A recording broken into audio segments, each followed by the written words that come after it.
Hello， 大家好啊！我係湯圓爸。咁今日咧就想同大家試下坐船啊！坐船去邊啊？咁梗係都係同北海道有關啦。咁咧就係坐船試下遊名古屋，坐到去北海道嘅苫小牧尖小牧啊！咁大家一定會諗，有咁多交通工具，又可以坐飛機，又可以坐電車，點解要坐船啊？坐船呢，其實係一種樂趣嚟嘅，可以慢慢悠哉悠哉咁樣由名古屋嘆翻日本到尖小牧個碼頭嗰度。咁究竟由名古屋坐去尖小牧，即係北海道呢個船旅，究竟係點？價錢如何？大家最想知道嘅就係啲房啦、房間質素啦、食物啦、裏邊有咩設施啦。咁呢幾樣嘢呢，湯圓爸一陣間一都會同大家作詳細介紹嘅。咁我哋而家即刻就上船，睇下究竟架船裏邊係點嘅樣先。Let's go！ 如果你仲未訂閱我哋頻道嘅話呢，就快啲訂閱返啦！仲有唔好唔記得 follow 我哋 Instagram 同埋 Facebook 啊！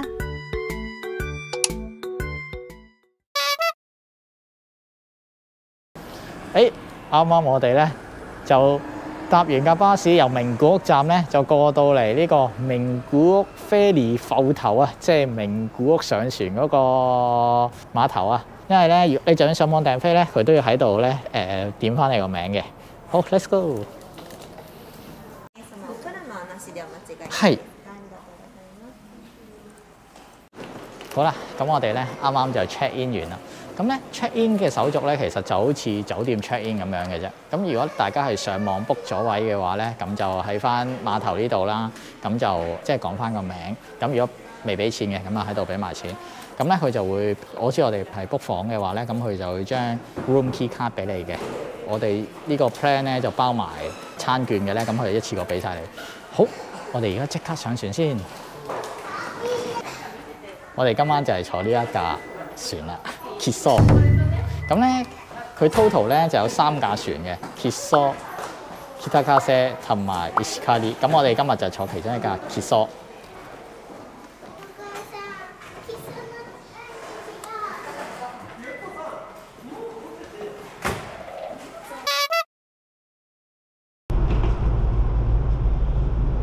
除咗去北海道尖小牧之外咧，呢架船仲可以去仙台嘅。咁經過仙台咧，大家都可以落船行翻2個鐘。好，我哋即刻上船先。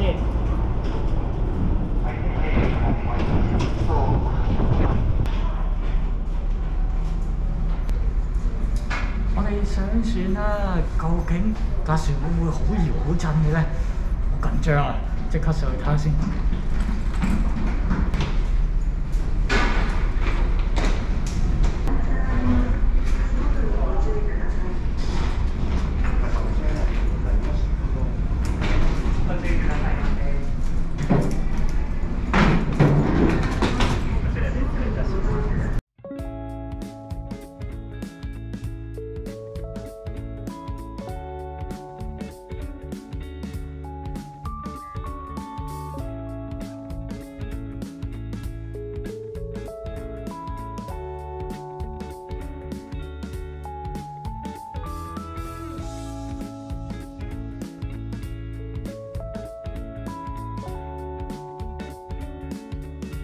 成架船咁大，其實我哋可以自由活動嘅層數呢，就係得5、6、7 3層嘅啫。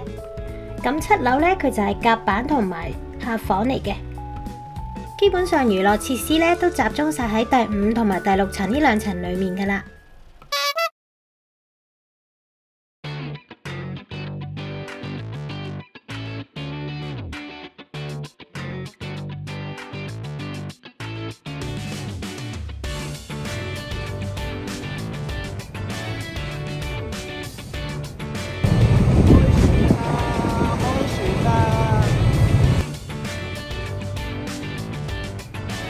而家即將開始踏上呢個南極嘅破冰船之旅，係講笑。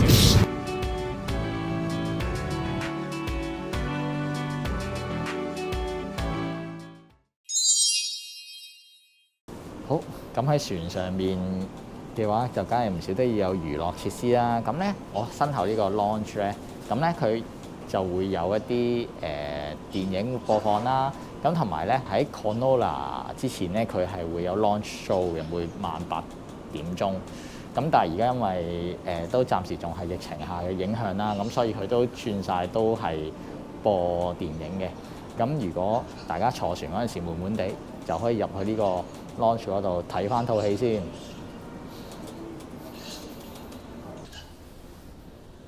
優子ちゃんが近くにいるだけで僕は満たされていた。咁娛樂設施咧仲會有卡拉 OK， 咁咧但係而家都係因為疫情影響咧，咁個卡拉 OK 房咧就冇開放嘅。咁相信過咗疫情之後咧，佢哋會開放俾旅客使用啦。咁價錢咧就係1000日元1個小時嘅。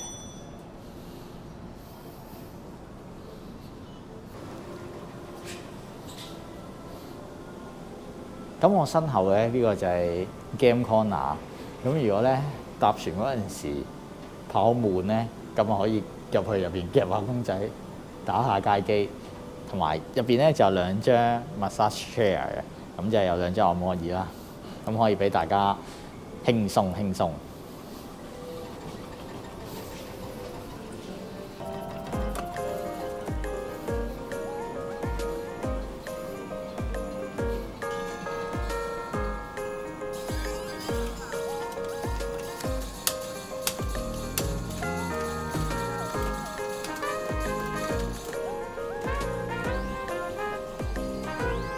咁大家咧一定好奇怪咧，就係話，如果住大房啦、住枕室嘅話咧，咁冇地方沖涼點算好啊？會唔會好污糟啊？咁啊，梗係唔使驚啦！呢艘船咧，咁就係會有呢個大浴場嘅，咁啊分開男湯同女湯啦。咁咧基本上就可以畀客人咧自由使用嘅，咁可以沖涼之餘啦，仲可以浸下浴，有一個大浴缸。咁咧就可以浸完浴舒舒服服咁樣返寢室瞓覺啦。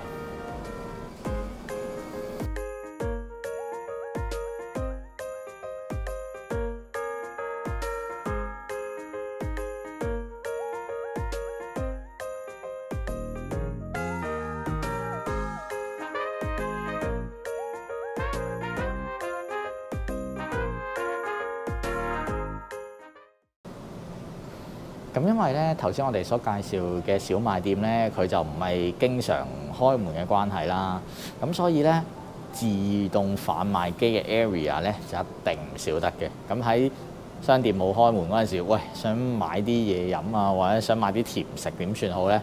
咁就身喺呢度。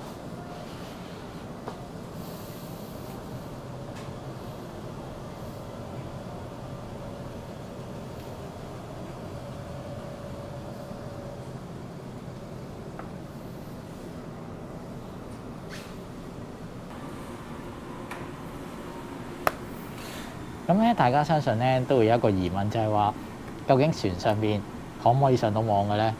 咁咧，我可以話俾大家知，基本上咧有半程船咧都係冇網絡嘅。咁就算有咧，都係得1格或者2格，咁啊比較慢啦。咁但係唔使驚，其實咧架船咧就可以連到 WiFi，咁就用衛星上網嘅。咁雖然話速度上就比較慢少少啦，咁但係咧最起碼叫做可以上到下網，唔使與世隔絕先。咁但係咧上網嘅地方咧就係有局限嘅，即係佢 WiFi 覆蓋嘅 area。咁就最主要就係喺6樓嘅 main lobby 啦，即係頭先我哋而家見到呢度好多台台凳凳嘅地方啦，同埋5樓嘅入口 entrance lobby。咁佢入口附近嗰度咧都係可以接收到 WiFi 嘅。咁如果大家係想要上網嘅話咧，咁就記得就要喺翻呢2層嘅限定嘅範圍嘅 area 裏邊，咁先至可以用得到噶啦。有坐過郵輪嘅朋友都應該知道，房間係有級數之分噶啦。由最平嘅2等房、B 枕台、中等價位嘅1等房，我哋今次咧就落重本，開最貴嘅房間俾大家睇。哇，間房特別唔同嘅喎。係啊，我哋住呢間房咧，係成間船咧就得一間嘅啫，就叫 Royal Room。咁呢個 Royal Room 咧，犀利啦！有幾犀利？即係入去睇下先。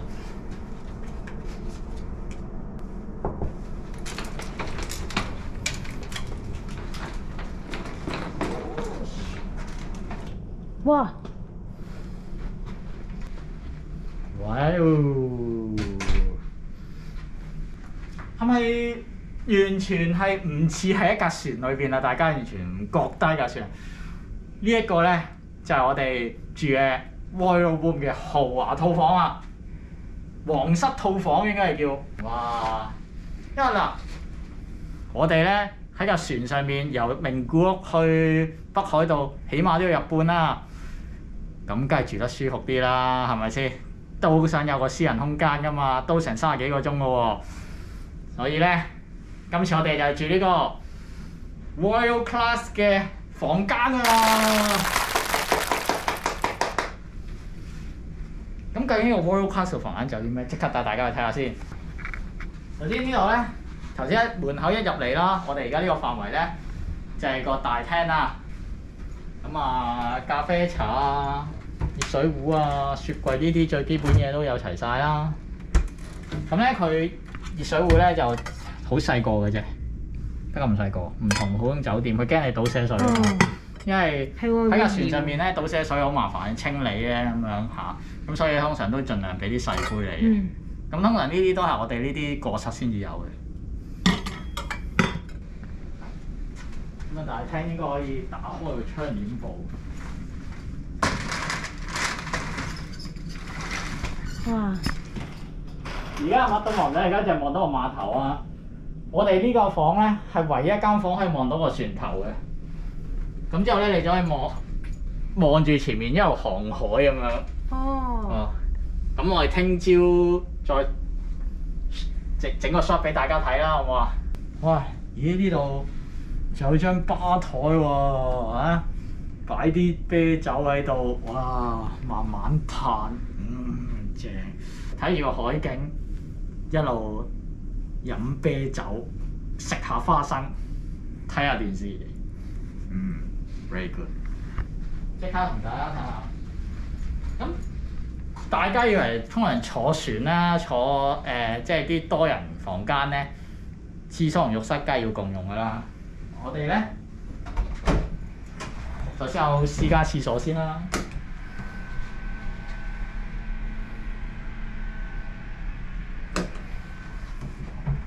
咁當然都會有私家浴室啦。哇！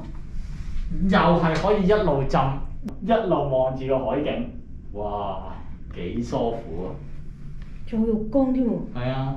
仲有隻雀仔。雞。哇！哇！咁啊，最唔少得就係我哋嘅睡房啦。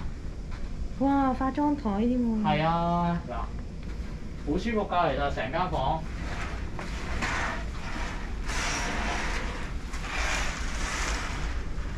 哇！你睇，望到出邊嘅喎，望住大海瞓覺，係咪正先？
好，咁我哋嚟到呢個主餐廳 Tahiti。咁呢個 Tahiti 咧，主要就係提供自助餐嘅。咁我身後咧就有2部機啦。咁呢2部機咧就係 for 如果大家係未有食券啦，即係我手頭上呢啲。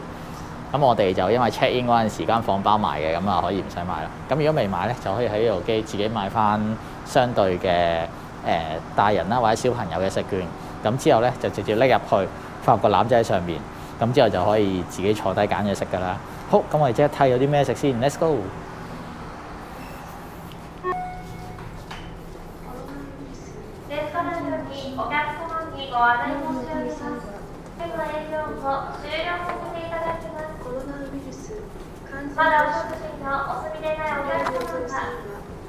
我哋咧，因為係 Royal Room 啦，即係皇室個套房咧，咁所以咧基本上一定會有張台包埋俾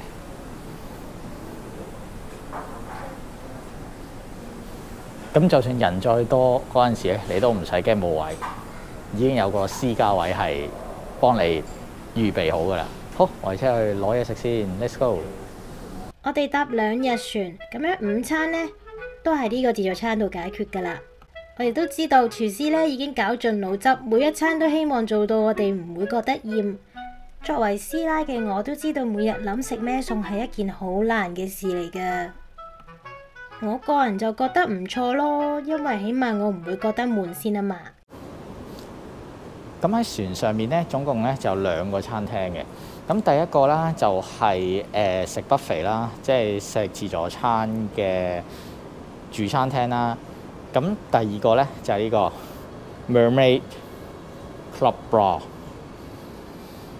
咁咧呢一個咧，如果大家係唔中意食自助餐嘅話咧，咁其實咧佢呢一個 bar 啦，其實就有啲小食啊，同埋嘢飲啊，可以俾你散叫分開叫嘅。咁其實嗰個選擇雖然唔係話好多啦，咁但係我嚟醫肚嘅話咧，咁其實就非常之足夠㗎啦。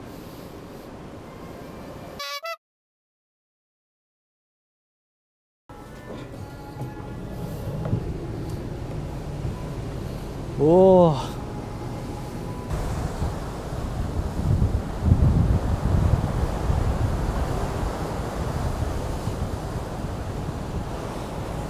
哇！好舒服啊，吹下海風。咁呢度咧就係船嘅甲板嚟嘅，咁可以就喺7樓啦，就行出嚟啦。咁咧吹下海風啊，其實都幾舒服嘅。朝早可以一早起身啊睇日出啦。咁食完早餐，食完 lunch 咧，出嚟散下步咧，其實都非常之舒服嘅。咁最犀利嘅係咩啦？夜晚可以喺甲板嗰度睇星星、睇月亮啊，正！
對望過啦，我哋已經。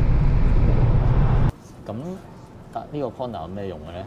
嗱，大家如果係由名古屋去尖小木，或者由尖小木去名古屋，咁中間咧第2日係會停喺仙台噶嘛。咁如果大家係想喺仙台嗰度落船嘅話咧，咁就要填一填呢張 form。咁啊填翻自己個名啦、個 room number 啦、幾多人上陸啦，咁同埋有冇帶自己架車。咁啊同意咗咧，咁就連埋你哋嗰張乘船飛咧，喺落船之前咧一次過交俾職員，咁就 OK 噶啦。咁咧去到中間你就可以落船2個鐘頭，咁喺開船前咧翻上船就 OK 噶啦。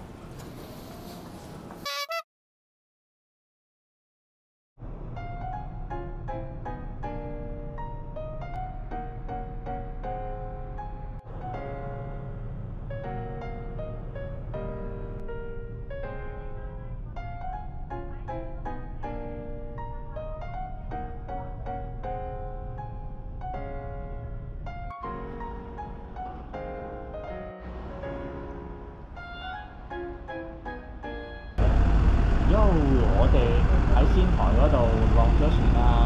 咁呢個一時間嘅落船嚟嘅啫，咁啊2個鐘頭後咧就要翻上船，再繼續航程去尖小木嘅。咁呢度咧因為今日咧佢哋仙台港嗰個纜橋咧，即係駁住架船行過翻嚟呢個centre嗰度嗰條纜橋咧就出咗故障，咁所以咧就要直接坐啲專線嘅巴士咧，由架船嗰個倉庫啊，即係擺車個倉庫之後直接搭翻出嚟，咁所以咧就花咗少少時間。咁平時咧就可以直接喺纜橋嗰度落船嘅。我哋咧就喺碼頭行咗10分鐘，就過到嚟呢個仙台嘅三井歐嚟啦，即刻行下先。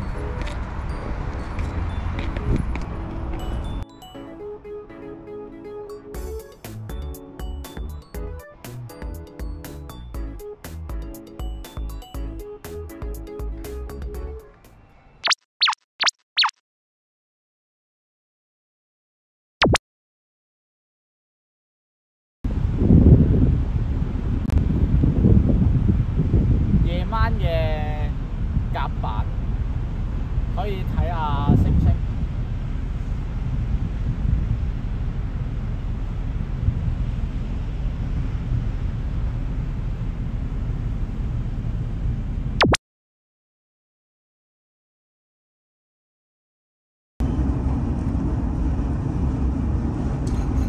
啱啱喺仙台上翻船，食完個晚餐，再嘆翻杯士多啤梨軟雪糕，之後咧食埋個雪糕，沖涼瞓覺。聽朝北海道見啦！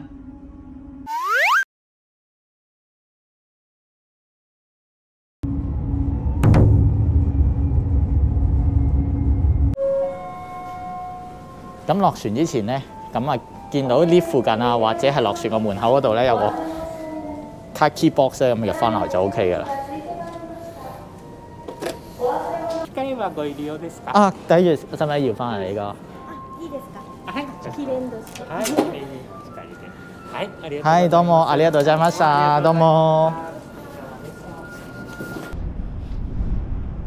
我哋落咗船之後咧，嚟到呢個巴士站啦。咁大家應該都會有疑問，就係喺呢個唐媽江埋尖小木有咩方法可以翻到去市中心，即係翻到去札幌嗰邊咧？咁其實咧不外乎2種方法嘅啫。咁第一種咧就係搭巴士，咁咧你可以搭呢個道南巴士咧去到尖小木嘅 JR 站，咁就換 JR 電車，咁就大概1個鐘頭多少少咧就可以過到去札幌站噶啦。咁另外一種方法咧就係搭直通巴，咁直通巴咧就係後面中央巴士。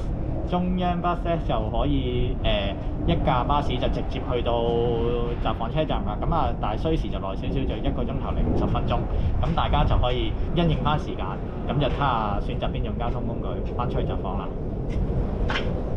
Hello， 咁經過咗1日半嘅船旅之後咧，我哋終於到達咗北海道啦。咁我哋而家身處呢個位置咧，就係北海道唐媽江埋尖小木嘅港口啊。咁湯圓巴嘅感想咧，我覺得呢一個船旅咧，整體嚟講係非常之唔錯嘅。歸納翻幾個以旅客嚟講最想知道個 point 啊，咁首先啦，第一個 point 啦就係究竟架船會唔會搖啊？會唔會好容易暈船浪咧？呢架 Kiso 嘅中小型遊輪嚟講啦，咁我覺得佢已經係算係非常之穩定嘅。咁雖然喺大風大浪嗰陣時咧，都會有嗰種搖啊同埋企唔穩嘅感覺嘅。咁但係整個船程裏邊咧，有一半嘅時間咧，其實我覺得都係相對穩定嘅。咁同埋湯圓爸媽咧上船前都有食到暈浪丸，咁所以咧就感覺唔到有啲咩唔舒服啦。咁特別要提一提嘅就係湯圓媽本身係比較容易暈船浪嘅，但係今次咧佢坐呢架船咧都冇任何嘅唔舒服嘅感覺，我覺得係算係 OK 嘅。當然冇得同嗰啲超大型嘅豪華遊輪比啦，咁但係已經係 average 以上㗎啦。咁第二個 point 咧就係要講嘅就係船內環境啦。咁船內環境咧，我覺得係麻雀雖小，但係五臟俱全嘅。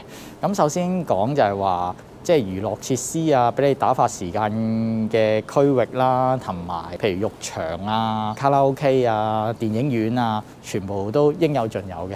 咁所以咧，我覺得喺環境上面嚟講咧係唔錯嘅。咁另外要講嘅就係個房間啦，因為我哋就係住最貴嗰隻Royal Suite 嘅 room 皇室套房啦，咁所以咧就我覺得個質素就非常之高嘅。咁我覺得我哋俾其實係5萬yen一個人咧係物超所值嘅。其餘嘅房間啦，我哋都上網有望過下啦，同埋都做過 research 嘅。我覺得整體嘅房間嘅質素咧都係非常之好嘅。咁所以你唔需要話太介意，即係會唔會啲房間好殘、好舊啊，或者好污糟啊？其實就唔會，因為咧呢架船 Kiso 又好，同埋 Ishikari 都好啦，佢哋都係曾經連續攞過好多年嘅 Ferry of the Year， 即係攞獎嘅佢哋呢架船。咁所以咧，佢哋嘅質素咧係 keep 得到非常之好嘅。好，咁啊講下第3點啦，食物質素。咁食物方面咧，咁就我覺得就比較可圈可點嘅。咁首先佢哋就分咗2間餐廳啦，一個咧就係我哋嘅自助餐，我哋食嘅自助餐餐廳啦。咁第二個咧就係嗰個 cafe bar， 即係一個小食亭咁樣啦。自助餐咧，其實我覺得係合格有餘噶啦。咁但係選擇就比較少啲啦。咁但係以一架係運客遊船嚟講咧，我覺得係已經非常之足夠嘅。咁同埋味道都非常之好，特別佢哋嘅中華料理係非常之啱我哋香港人嘅口味嘅。佢哋個 cafe and bar 啦，我雖然冇試過佢哋嘅嘢食，咁但係佢哋嘅軟雪糕係非常之好食嘅，我都非常之推薦。Very good。好，咁最後啦，第4點要講嘅就係價錢嗰方面啦。咁大家應該都好有興趣想知究竟我哋咁樣由名古屋搭船過到嚟北海道要幾錢呢？咁其實咧最平由11000 yen 到7萬 yen 都有。咁11000 yen咧，當然就係講緊係2等室啦，即係大房我哋所謂嘅，咁就只係得一張席俾你哋嘅啫。咁咧變相就要同好多人一齊 share 一間房用嘅。咁最貴嗰隻就係我哋啱啱住過嗰個房間啦，Royal Suite Room 啦。咁就當然係一個最大嘅獨立房啦。咁除此之外咧，就有好多其他唔同嘅房間類型嘅，即係好似有啲比較細少少嘅豪華房啦、特等房啦，同埋一般嘅洋室和室都有嘅。咁就睇翻大家嘅需要而決定翻去住咩房咁樣嘅。咁但係我覺得就會話我哋住嗰個 Royal 嘅房間咧，我哋而家呢個時間係5萬yen一個人啦，但係包晒成個船程嘅午餐。咁其實咧，你除翻開咧，可能都係講緊3萬零4萬yen一個人。咁但係你係住咗日半嘅房間嘅，咁同埋佢哋嘅服務啊，同埋房間裏邊嘅設備都非常之足夠，非常之好。咁我覺得係超值嘅。